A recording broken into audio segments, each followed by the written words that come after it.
As a kid, I had terrible anxiety. In any new situation, I was like a nervous wreck. So heading into middle school, it was like perfect storm for my anxiety. And to make it worse, 2 months in, they shipped our entire 6th grade class off to camp for a week. So we hopped off the buses on a cold October Michigan morning, and they immediately started sorting us into cabins like some rustic Hogwarts without the magic. I hear my name called amongst every dweeb, doofus, and weirdo in our class. And I think, oh no, I'm in House Dorky Puff. This is not good for my street cred. So I'm in the cabin, I'm unloading my stuff, and it dawns on me, I'm like, I'm the highest status person in this cabin. I'm relatively cool, and nerds are nice, so I think I'm gonna be okay this week. And then I see him across the cabin, the scariest guy in our school, Jerry Armstrong. Remember the name. Jerry was a foot taller than the rest of us, had a full mustache, and a mean demeanor. And because Jerry got held back because he missed school because he accidentally killed a kid in his neighborhood.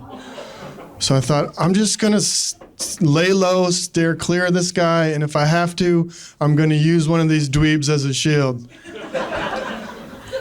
So the week goes on, I stay low key. They keep us really busy with all sorts of activities.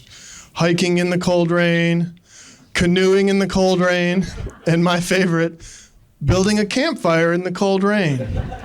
It was pretty miserable, but we got through the week. And finally, one evening, it stopped raining, and after dinner, we were hanging out in the cabin. And there's a knock at the door. Craig, it's for you. Moi? Who could it be? I go to the door, and it's Jill, my girlfriend. I'd completely forgotten about her. Let me explain. See, 2 weeks prior, Jill's best friend and relationship agent, Jenny, approached me in the hallway. And she said, Jill's interested in you. And see, even at this young age, like I knew I wasn't attracted to girls, but Jill was gorgeous and very popular and good for my street cred. So after a brief negotiation, I had made a verbal agreement to be in a relationship with Jill. We were going out. And just like that, I had my first girlfriend and my first beard. So back at the cabin, Jill says, follow me. And contractually obligated, I follow her. She leads me behind the cabin into the woods, and she leans in and she sticks her tongue in my mouth. This is my first kiss, and it's French. Oui, oui. So 3 things go into my mind immediately. Like, 1, her tongue is really soft, yet somehow bumpy too. 2, her watermelon lip gloss tastes amazing, and I might just have to get some for myself. And 3, how long do I have to do this? So after a few minutes of exploring each other's oral cavities, I go back to the cabin and I tell all of them. I tell all these nerds. They're so excited. Oh, you kissed Jill? She's so hot.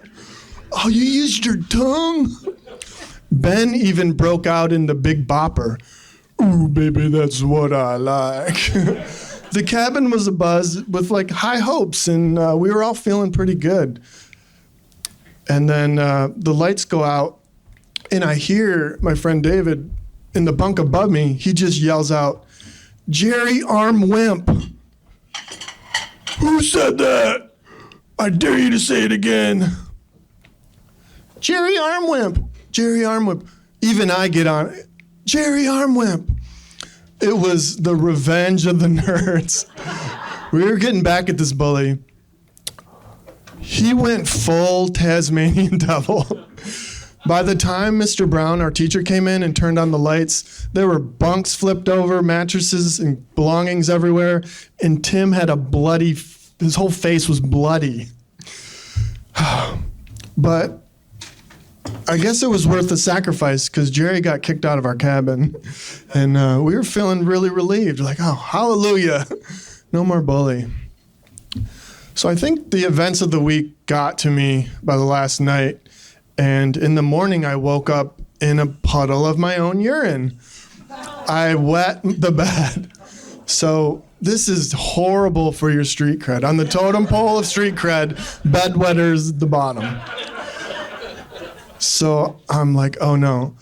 So I slip out of my signature Chicago Bulls spandex underwear that are sopping wet, and I hide them in my bag. I Houdini into some dry clothes in my sleeping bag, and then I get out, and fortunately we were leaving that morning, so I roll my sleeping bag up, and no one's the wiser, because no amount of tongue wrestling with Jill is going to counteract the label of a bedwetter.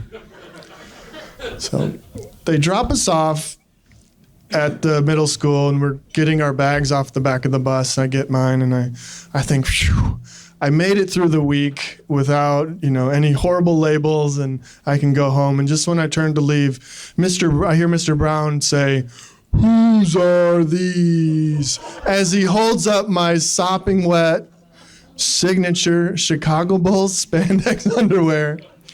With the quickness of the flash, I snatch him out of his hand, and I run to my mom's car, and we take off. Whew, made it through. So, even to this day, I'm still anxious. I'm anxious right now. But I've learned that, it doesn't really matter what people think of you. Just surround yourself with good people. And always be ready for that knock on the door.